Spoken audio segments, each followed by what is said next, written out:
able to transform himself into a godlike figure by essentially creating a religion that was all about him. Di balik garis demarkasi yang membelah semenanjung Korea, sebuah dunia dibangun tak hanya dari baja dan beton, tetapi dari keyakinan yang dipaksakan. Di sana, dalam riuh propaganda dan bisu rakyat yang tunduk, Kim Il-sung menjelma bukan hanya sebagai pemimpin, tetapi sebagai dewa. Ia dikenal dunia sebagai pendiri Republik Rakyat Demokratik Korea, tetapi dikenal rakyatnya dengan gelar agung, Surya Bangsa, pemimpin abadi, Tuhan yang hidup.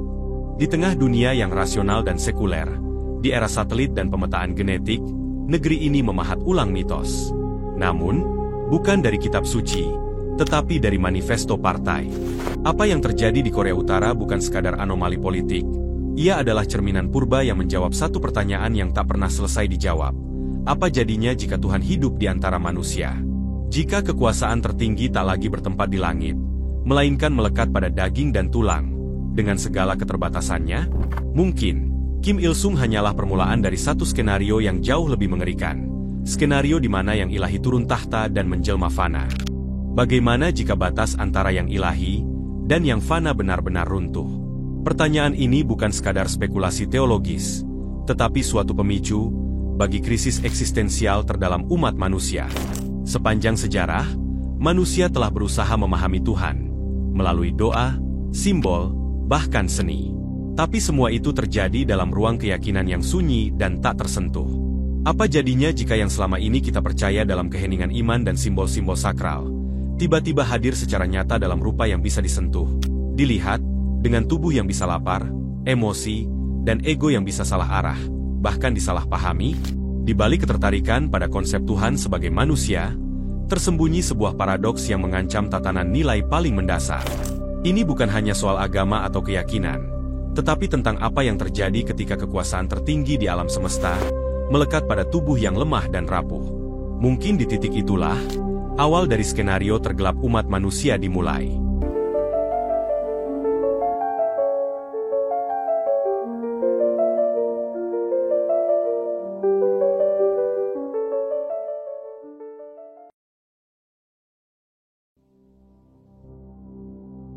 Sejak manusia pertama kali mengangkat wajahnya ke langit, bertanya pada bintang-bintang mengenai asal-muasal keberadaannya, konsep tentang Tuhan telah hadir sebagai jawaban universal terhadap kegelisahan eksistensial.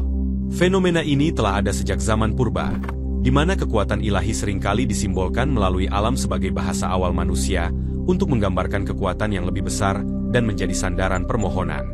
Dalam sejarah peradaban sendiri, konsep ketuhanan tak pernah tunggal.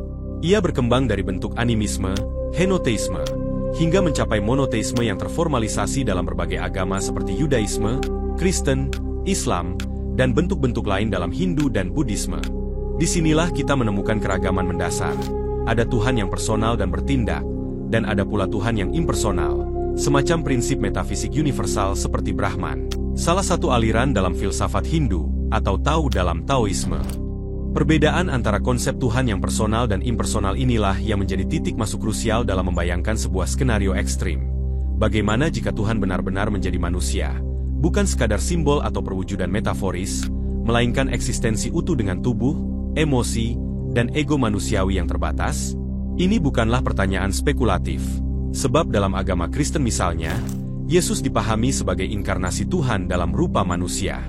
Namun, dalam teologi Kristen, kita semua tahu bahwa Yesus tetap dianggap suci, tanpa dosa, dan bukan sepenuhnya manusia dalam pengertian psikologis. Disinilah letak perbedaan mendasar, karena yang kita bahas jauh lebih radikal. Bagaimana jika Tuhan benar-benar menjadi manusia seutuhnya, rentan terhadap kemarahan, sifat cemburu, kelelahan, bahkan kesalahan? Pertanyaan radikal ini tak berhenti sebagai provokasi imajinatif, sebab filsafat ketuhanan menyediakan berbagai kerangka untuk menyelidikinya secara serius. Thomas Aquinas menjelaskan bahwa Tuhan adalah eksistensi yang sepenuhnya aktual, tanpa potensi yang belum terwujud. Karena itu, Tuhan tak dapat mengalami perubahan, menyesal, atau belajar, sebab setiap perubahan mengandaikan adanya ketidaksempurnaan. Selain itu, Friedrich Nietzsche, seorang filsuf Jerman, bahkan menolak konsep Tuhan karena ia melihat bahwa kekuasaan absolut dalam bentuk agama justru menindas kehendak bebas manusia. Dalam karyanya The Gay Science yang diterbitkan pada tahun 1882, ia menulis, Tuhan telah mati, dan kita telah membunuhnya. Sebuah sindiran terhadap dekadensi moral akibat sistem ilahi yang terlalu manusiawi. Maka, jika Tuhan benar-benar menjadi manusia, Nietzsche mungkin akan menyebut itu bukan puncak keilahian, melainkan tragedi kultural terbesar. Manusia menyembah bayangannya sendiri, lalu membiarkannya mengendalikan dunia dengan wajah moral yang palsu. Di titik itulah, lahir nihilisme, saat manusia sadar bahwa yang disembah bukan lagi kebenaran sejati, melainkan produk kelemahan kolektif yang diberi mahkota ilahi. Selain itu, filsuf kontemporer seperti Slavoj Žižek bahkan berpendapat bahwa jika Tuhan benar-benar menjadi manusia dan mengalami penderitaan, maka itu menunjukkan bahwa ketuhanan telah mengosongkan dirinya sendiri, yang dalam teologi Kristen dikenal sebagai kenosis, yakni tindakan Tuhan yang secara sukarela melepaskan keilahiannya. Baginya, peristiwa ini menandakan bahwa pusat metafisik semesta telah runtuh, di mana dunia tak lagi memiliki landasan absolut, dan manusia pun dibiarkan bergulat dalam kehampaan yang radikal. Jauh sebelum filsafat modern membedah konsep Tuhan, sejarah telah menyuguhkan realitas bahwa manusia memang kerap mengangkat dirinya sebagai Tuhan. Contohnya di Mesir kuno, Fir'aun tak hanya dipandang sebagai raja, tetapi juga sebagai perwujudan dewa Horus di bumi. Di Jepang, kaisar dipandang sebagai keturunan langsung dari Dewi Matahari, Amaterasu, di mana hingga abad ke-20 mitos ini masih dijaga, yang kemudian runtuh secara politis setelah kekalahan Jepang dalam Perang Dunia Kedua. Contoh lain adalah Kaisar Augustus, yang setelah kematiannya diberi gelar Divus, sosok yang didoakan atau ilahi, di mana kaisar-kaisar setelahnya bahkan lebih terang-terangan. Contohnya Caligula yang mengklaim dirinya sebagai dewa hidup dan memerintahkan rakyat untuk menyembahnya. Kemudian Kaisar Nero, yang sering membandingkan dirinya dengan dewa Apollo, terutama sebagai musisi dan penyair. Ia menganggap dirinya memiliki keindahan dan bakat ilahi di mana dalam berbagai kesempatan, ia sering berpenampilan dan berpakaian seperti dewa-dewa, khususnya saat tampil di pentas teater.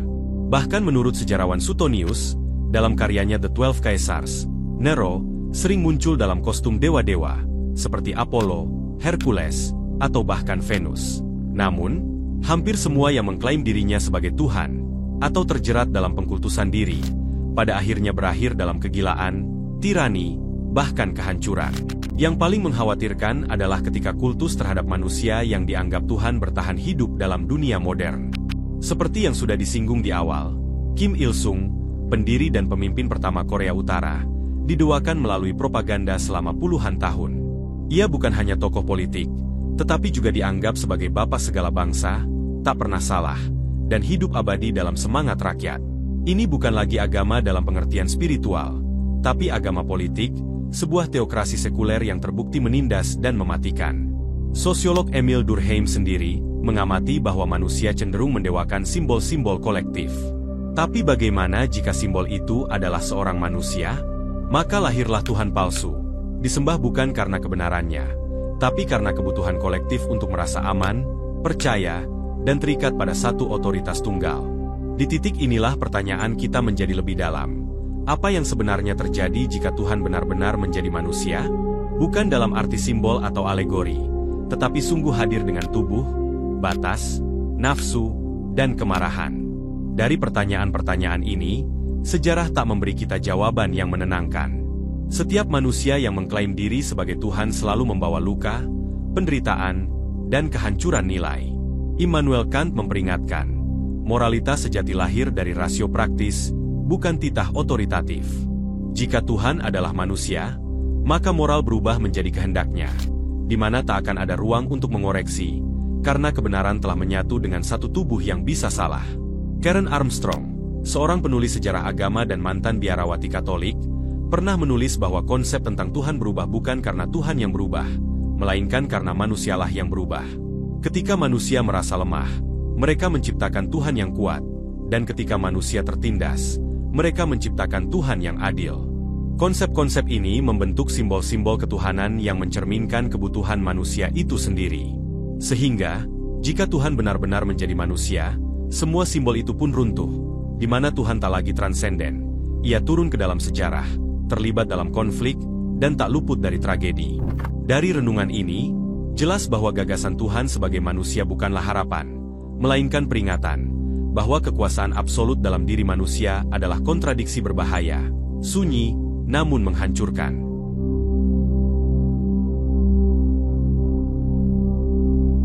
Setelah kita menelusuri jejak sejarah dan pemikiran tentang bagaimana manusia seringkali menggambarkan Tuhan dalam bentuk yang menyerupai dirinya, kini saatnya untuk benar-benar menyelami pertanyaan paling kritis. Apa yang akan terjadi jika Tuhan benar-benar menjadi manusia secara nyata dengan segala keterbatasan biologis?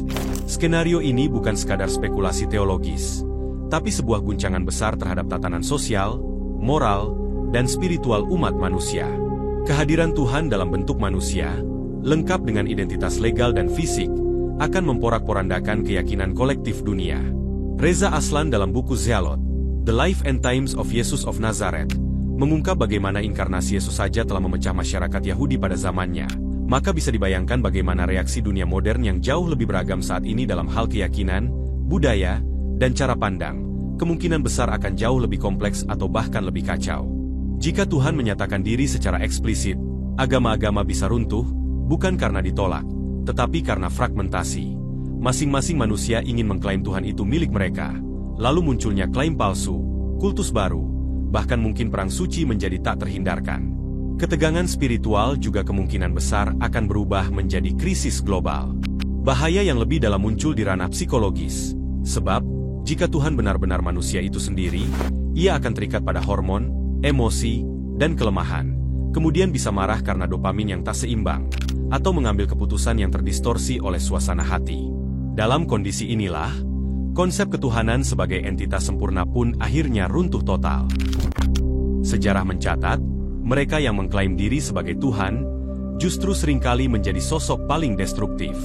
Ketika moralitas bersumber hanya dari satu pribadi yang tak bisa disanggah, maka bahaya besar mengintai. Seperti yang diperingatkan oleh Hannah Arendt, yang menyaksikan lahirnya totalitarianisme modern, kejahatan tidak selalu muncul dari kebencian, melainkan bisa tumbuh subur dari ketaatan buta. Dalam analisis terkenalnya terhadap persidangan Adolf Eichmann, mantan pejabat tinggi Nazi yang mengatur logistik deportasi jutaan orang Yahudi ke kamp pemusnahan, Arendt menunjukkan bahwa Eichmann bukanlah sosok monster penuh kebencian. Ia hanyalah seorang birokrat yang hanya menjalankan tugas, seorang pegawai yang efisien, namun sama sekali tak mempertanyakan moralitas dari perintah yang ia jalankan. Dari pengamatannya di Yerusalem pada 1961 sebagai jurnalis The New Yorker, ia menerbitkan buku yang memperkenalkan konsep banalitas kejahatan, bahwa kejahatan terbesar dapat dilakukan oleh orang biasa yang berhenti berpikir karena tunduk pada sistem dan otoritas. Kasus ini menegaskan betapa berbahayanya keadaan ketika seseorang menerima perintah dari otoritas tertinggi, tanpa lagi menggunakan kehendak bebasnya untuk berpikir dan menilai secara moral. Maka, sudah bisa dibayangkan, jika Tuhan hadir sebagai manusia dan memberi titah yang tak bisa ditolak, umat manusia mungkin tak lagi menimbang antara benar dan salah, tetapi hanya menjalankan perintah karena takut atau alasan iman. Disitulah kengerian sejati dimulai, saat moralitas bukan lagi hasil nalar dan hati nurani, tetapi bayang-bayang kehendak ilahi yang tak boleh dibantah. Secara politik, skenario ini membunuh demokrasi. Tanpa pemilu untuk mengganti Tuhan, kritik bisa dianggap dosa. Dunia terjerumus ke teokrasi absolut, dan jika Tuhan manusia keliru, apa yang tersisa dari iman? Pada titik ini, kita bisa bertanya, apakah kita menyembah Tuhan, atau hanya makhluk hasil rekayasa biologis seperti yang diperingatkan Yuval Noah Harari, sejarawan dan pemikir masa depan yang dalam bukunya Homo Deus, ia mengingatkan bahwa manusia mungkin suatu hari menciptakan Tuhan lewat teknologi dan bioteknologi. Jika itu terjadi, kita tak lagi menyembah pencipta, tapi hasil ciptaan kita sendiri.